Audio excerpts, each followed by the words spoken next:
मेरे प्रिय 140 करोड़ परिवारजन,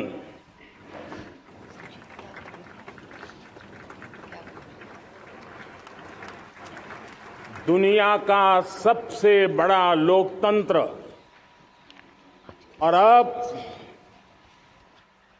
बहुत लोगों का अभिप्राय है कि जनसंख्या की दृष्टि से भी हम विश्व में नंबर 1 पर है। इतना बड़ा विशाल देश, 140 करोड़ देश कि मेरे भाई बहन, मेरे परिवारजन आज आजादी का पर्व मना रहे हैं। मैं देश के कोटि कोटि जनों को, देश और दुनिया में भारत को प्यार करने वाले, भारत का सम्मान करने वाले, भारत का गौरव करने वाले कोटि कोटि जनों को आजादी के इस महान पवित्र पर्व की अनेक अनेक शुभकामनाएं देता हूं। मेरे प्यारे परिवारजन, पूज्य बापू के नेतृत्व में असहयोग का आंदोलन, सत्याग्रह की मूवमेंट और भगत सिंह, सुखदेव, राजगुरु जैसे अनगिनत वीरों का बलिदान, उस पीढ़ी में शायद ही कोई व्यक्ति होगा जिसने देश की आजादी में अपना योगदान न दिया हो। मैं आज देश की आजादी के जंग में जिन जिन ने योगदान दिया है, बलिदान दिए हैं, त्याग किया है, तपस्या की है, उन सबको आदरपूर्वक नमन करता हूं, उनका अभिनंदन करता हूं। आज 15 अगस्त महान क्रांतिकारी और अध्यात्म जीवन के ऋषितुल्य प्रणेता श्री अरबिंदो की 150वीं जयंती पूर्ण हो रही है। ये वर्ष स्वामी दयानंद सरस्वती के 150वीं जयंती का वर्ष है। ये वर्ष रानी दुर्गावती के 500वीं जन्मशती का बहुत ही पवित्र अवसर है, जो पूरा देश बड़े धामधूम से मनाने वाला है। ये वर्ष मीराबाई, भक्ति योग की सिरमौर मीराबाई के 525 वर्ष का भी ये पावन पर्व है। ये बार जो 26 जनवरी हम मनाएंगे, वो हमारे गणतंत्र दिवस की 75वीं वर्षगांठ होगी।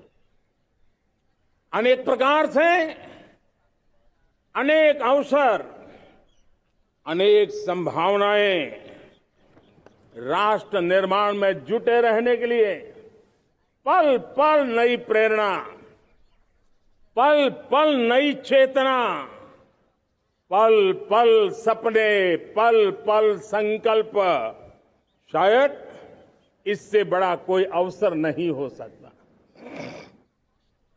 मेरे प्यारे परिवारजन,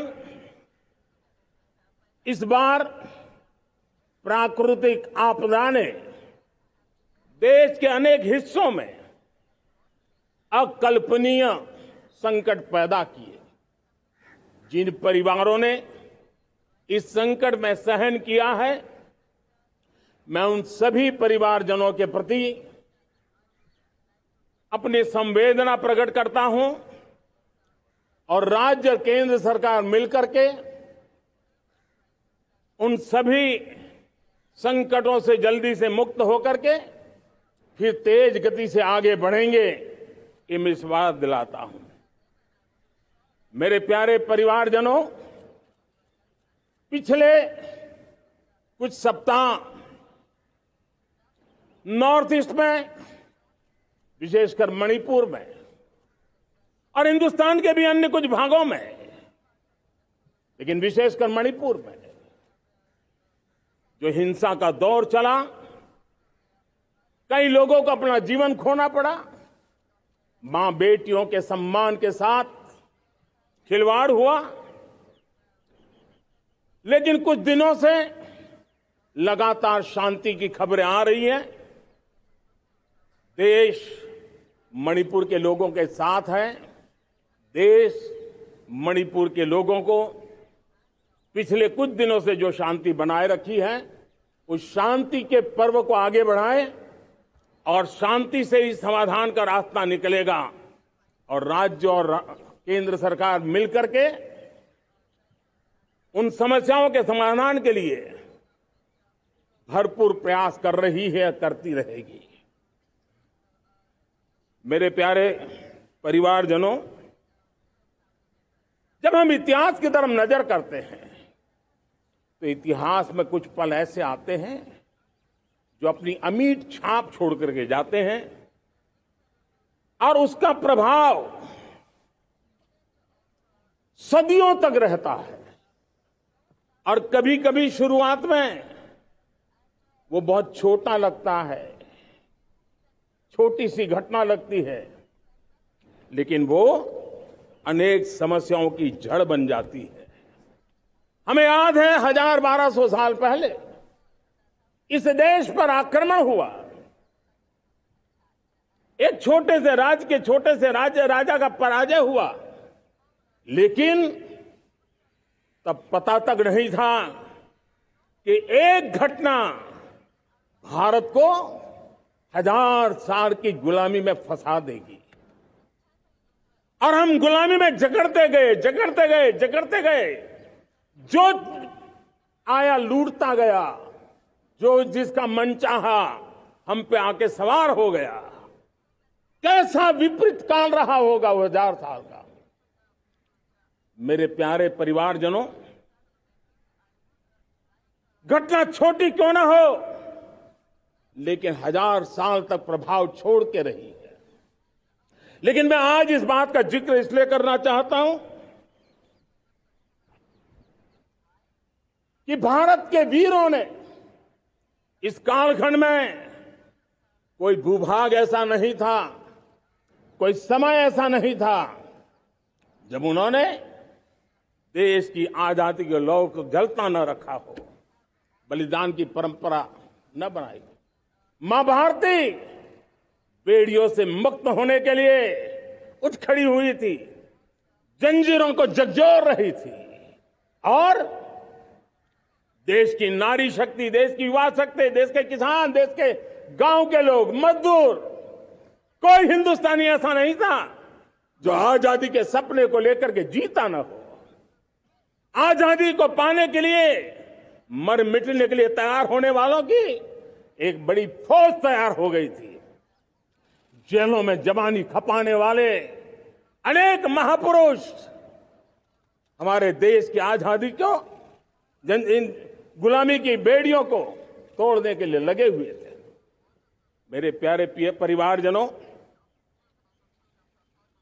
जनचेतना का वो व्यापक रूप, त्याग और तपस्या का वो व्यापक रूप, जन जन के अंदर एक नए विश्वास जगाने वाला वो पल आखिरकार 1947 में देश आजाद हुआ।